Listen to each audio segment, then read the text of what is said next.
Smartpoint snapping is arguably one of the most useful categories in the snapping palette. When enabled, it allows you to temporarily acquire a point so that you can align to it horizontally, vertically, or at any specific angle.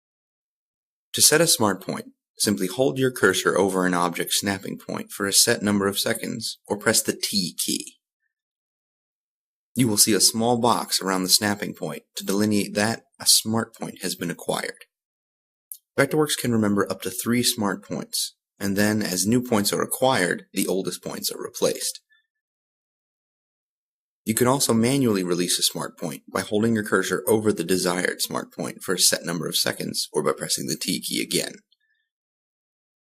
You will see that the small box around the object's snap point disappears once the smart point is released.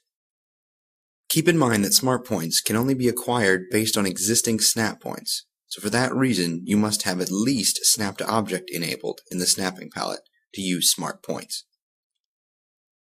Now that we have a general understanding of how smart points work, let's take a look at the additional options in Smart Cursor Settings dialog box.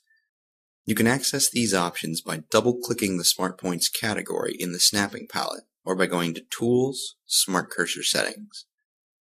Here we can customize how the smart points and extension lines behave.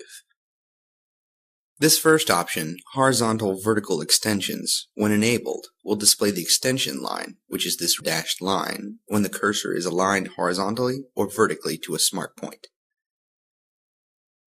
This also applies to X, Y, and Z direction alignments when in a 3D view. Next, with the Extension Lines option enabled, when you are drawing at a snap angle like the default 30 degrees, an extension line will be created from a smart point when your cursor is aligned perpendicular to that smart point. If this option is not checked, you'll see that there is no snapping feedback when your cursor reaches perpendicular to the smart point. Snap to Line between smart points, as you would expect, snaps to the extension line between 2 smart points. This is not restricted to just smart points on one particular plane. As you can see, I've acquired smart points from 2 different planes, and the extension line is still created between the 2 points.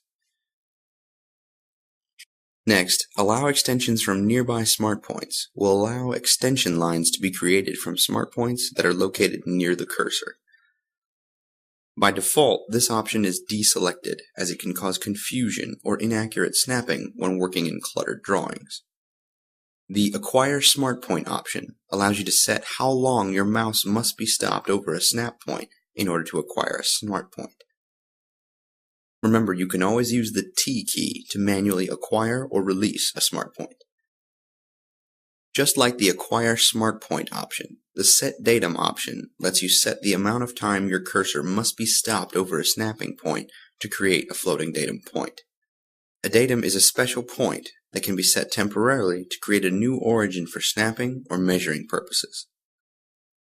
You can always manually acquire or release a datum point by pressing the G key. Last, the Datum Offset option allows you to set a specific offset distance from your temporary datum. A circular extension marker around the floating datum point delineates this offset.